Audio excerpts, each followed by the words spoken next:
Good morning guys. Ayan, today is Thursday, January 2, 2025. So 2025 na tayo guys. Ayan, kumusta naman ang mga New Year ninyo? Ayan, sana ang lahat ay okay lang. Syempre guys, wish ko lahat na sana ay maging okay ang ating 2025 at sana ay magdala ito sa atin ng bagong pag-asa.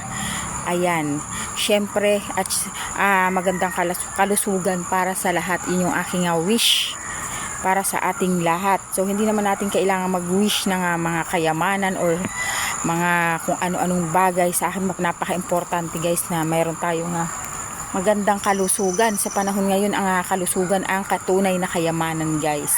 Syempre lagi tayong magdasal sa Panginoon kasi God is everything.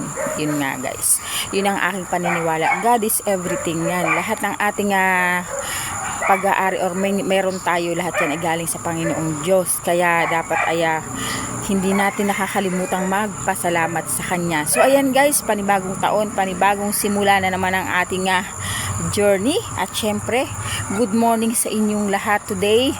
Ayan, samahan nyo na naman ako sa aking busy araw as usual. Lagi naman akong abala sa gawaing bahay. Actually, napakarami kong linisin dyan sa aming bakuran. Hindi ako naglinis nung mga nakarang araw guys kasi talaga pagod ang lola nyo guys sa dami ng aking iniintindi. Ayan guys, see you later. Umaambo na naman guys. So ayan, ito yung ating mga chilies. Ang gara ng bunga niya guys. Masyado siyang green, tawag dyan? Dark green. Ayan no. So dark green yung bunga ng ating labuyo. So dalawang piraso lang naman yung bunga niya. May mga bulaklak siya pero anyan nga, 2 piraso pa lang yung kanyang bunga. So ito yung ating chilies, malalaki na siya. Pwede na siyang pitasin. Pero hindi ko pa siya guys pipitasin dahil nga hindi ko pa siya gagamitin. So pipitasin lang natin siya kapag siya ay ating gagamitin. So ayan, para fresh. Fresh pa rin siya, di ba? So ayan, itong na to, may maraming bunga. Pero yung the rest, ayan, nag-uusbong lang siya, hindi siya gaanong namumunga. May bunga man sila pa isa-isa lang. So ito talaga wala pa siyang bunga. Ito mayroong isa. So yung mga leaves niya nasisira. Actually may 2 akong binukod guys kasi nga yung kanilang dahon ay hindi ko maintindihan, nasisira siya guys. Ayan oh. Binukod ko sila kasi nga nasisira yung kanilang mga leaves. Hindi ko alam kung bakit. At yan, yung 2 nasa gitna. Nasisira din yung kanilang mga dahon. Hindi ko maintindihan. So yung tubig natin dito hindi pa rin natin napapatanggal dahil nga yung gagawa ay busy pa. So aalisin ko na to dito guys kasi nga malalaki na yung iba. So isi-separate na natin yan. So ayan, dilagay ko lang talaga dyan para makaligtas sa mga snails.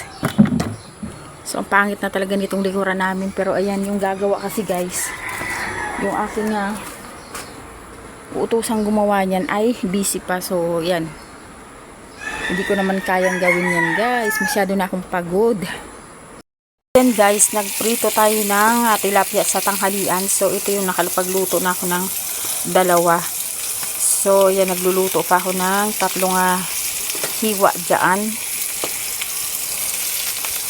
Yan yung aming lunch. Nagsawa na ako guys kasi yung mga natira namin pagkain kagaya ng lechon ay nilechong paksiw ko.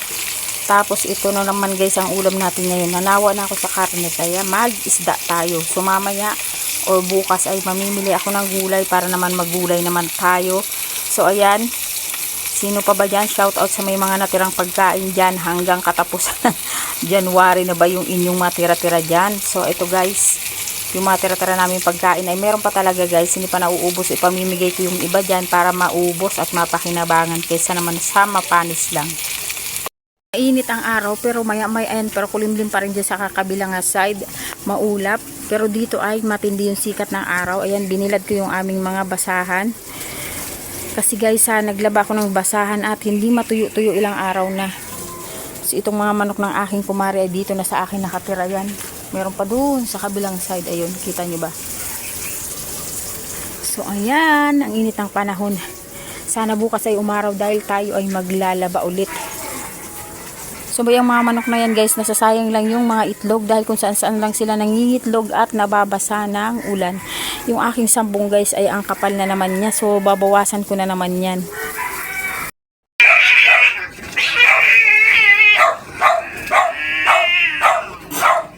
Magdumabas Estrella.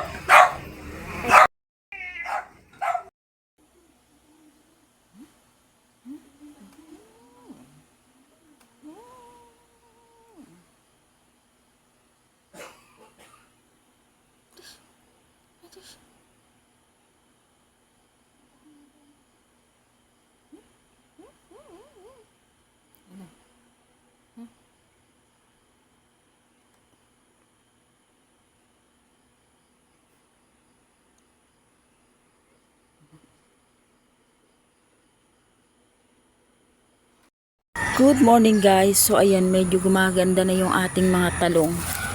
So naglagay ako ulit ng pataba kahapon guys. So medyo okay na sila compare nung nakaraan na talagang akala ko nga ay mamamatay na yung ating mga talong, mga ka-idol. Pero ngayon okay na at namumulaklak na sila guys. So ayan nga guys, kahapon yung aking video, yung aking vlog kahapon ay hindi ko na naituloy dahil nga naging busy na tayo. Ang dami ko nga ginawa kahapon guys.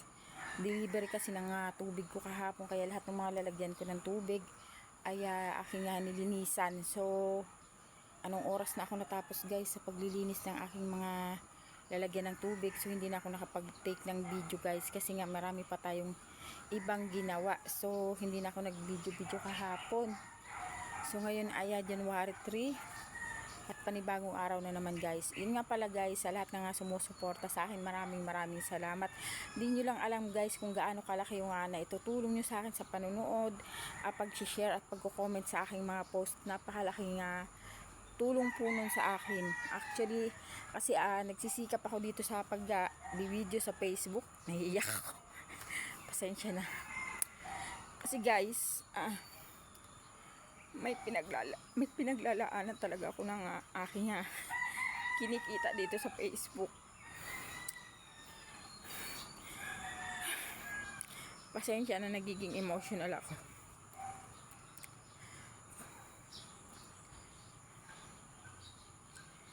Yung kinikita ko kasi guys dito sa Facebook ay inilalaan ko sa gamot ng tatay ko.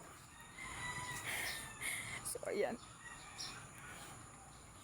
pasensya na.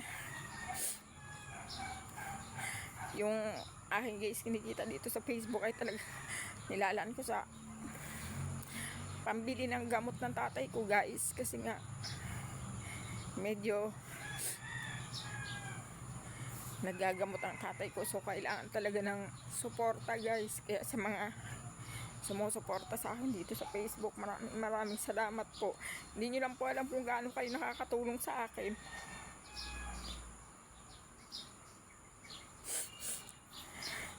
Ayan, pagdating po talaga kasi guys sa magulang, talagang alam niyo yun, gagawin natin yung lahat para makatulong tayo kahit sa maliit na paraan. Ayoko kasi guys na pati yung obligasyon ko sa mga magulang ko, iaasa ko sa mga anak ko dahil wala naman ako guys trabaho. So ayoko na pati obligasyon ko sa parents ko ay iasa ko pa sa mga anak ko. So ayun guys, kaya hindi nyo lang alam kung gaano kayo nakakatulong sa akin. Kaya talagang sobrang salamat po sa inyong lahat, sa lahat po ng sumusuporta sa akin, sa nanonood ng mga video ko, kahit na yung mga video ko wala namang kwenta, sa mga nagsishare ng post ko, sa mga nagko-comment sa post ko, maraming salamat guys. Hindi nyo lang alam kung gaano kalaki yung naitutulong nyo sa akin. Sa bawat sentimo guys na kinikita ko dito, inilalaan ko yun sa pambili ng gamot ng tatay ko. Kaya maraming salamat po talaga sa inyo. Pasensya na po.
So ayan guys, katatapos ko lang magwalis.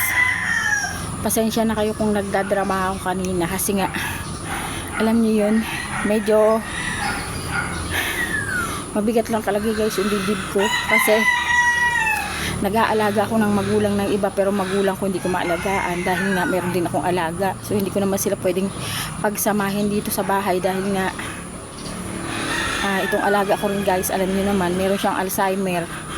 So, minsan madalas na may attitude guys. Kung hindi talaga mahaba ang pasensya nyo dito sa alaga ko, talagang mapupuno talaga kayo kasi meron siyang minsang attitude. Hindi lang minsan, madalas talaga guys. So, hindi ko rin maalagaan yung tatay ko guys kasi meron akong mga apo rito sa bahay. So, nandun siya ngayon sa kapatid kong bunso. Alam niyo yun?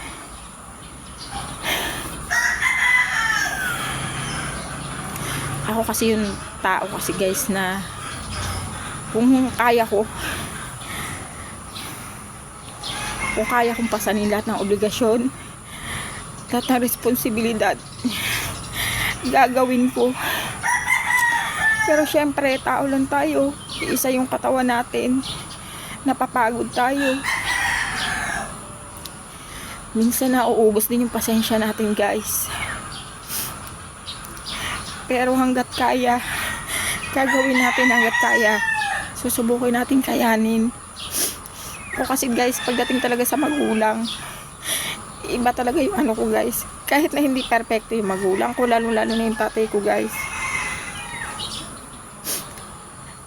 Marami akong bad experience sa kanya. Actually, nung bata ako, bawento ko lang. Ang tatay ko talaga guys, masyado siyang magaang yung kamay. Alam niyo yun? Kunting pagkakamali ko lang, sinasaktan ako. Pagkakamali ng mga kapatid ko, ako yung sinasaktan kasi ako yung matanda. Alam niyo yun? Bang lahat ng pananakit na dapat sa mga kapatid ko, ako lahat ang sumasalo. Pero kahit na ganun yung tatay ko guys, alam niyo, mahal ko yun. Alam niyo yun, ako yung anak na hindi ako pagtanim ng galit sa magulang. Alam niyo yun? Kahit na ganun yung ginawa niya sa akin, hindi talaga ako mapagtanim ng galit sa magulang guys. Kasi mahal ko yung mga magulang ko eh. Kung kakayanin ko lang lahat guys, pasanin lahat ng obligasyon, lahat ng sa magulang ko at pati dito sa alaga ko, lahat guys gagawin ko. Kaya lang guys, alam naman natin limitado yung ating kakayanan. Lalo ako, wala akong trabaho, hindi ako makapagtrabaho dahil nga may binabantayan ako, may alaga ako. So masakit lang sa akin guys kasi nga alam niyo yun, magulang ko hindi ko maalagaan pero nag-aalaga ako ng magulang ng iba. Tapos wala rin akong nakukuhang tulong. Alam niyo yun. So minsan napupuno ako guys, minsan nagagalit ako. Natural lang naman siguro guys na nagagalit tayo, lalo na kapag pagod na tayo. Kaya pagpasensyahan nyo na guys. Katulad ng sinabi ko sa inyo kanina, napakalaki ng naitutulong nyo sa akin sa panonood ng mga video ko, sa pag-share. Kasi guys, lahat ng mga kinikita ko dito, talagang may pinaglalaanan ako guys. Hindi nyo lang alam kung gaano kayo nakakatulong sa akin. Kaya maraming salamat. Pasensya na kayo kung nagdadrama ako sa inyo ngayon. Medyo nilalabas ko lang guys kung ano yung nasa loob ko. Medyo marami-rami na kaya gusto kong ilabas guys. Alam niyo yun kasi ako yung tao na hanggat kaya kong titiisin ko eh. Pero minsan kapag sobra ako guys nagkikim-kim, masama yung nagiging epekto sa akin. Alam niyo yun nung araw, sa dami ng mga pinagdaanan kong problema, madalas na nagkukulaps ako guys sa isang araw, 3 beses pa minsan. Kaya pinayo sa akin ng doktor na wag ako alam niyo yun, magkikim-kim ng sama ng loob, na kung mayroon akong sabihin ko. Kaya pasensya na kayo guys. So hanggang dito na lang guys. Maraming salamat sa panonood sa kadramahan ko. Thank you so much. So ngayon yan, nasabi ko sa inyo yung tunay na dahilan kung bakit talaga ako nagsisikap sa pagbablog, kung bakit ako nagsisikap na gumawa ng content kahit wala namang kwenta yung mga content ko guys. Maraming salamat talaga guys, kasi hindi nyo alam kung kaano kalaki ang naitutulong sa akin sa panonood, sa pag-share. Thank you talaga guys. Maraming salamat.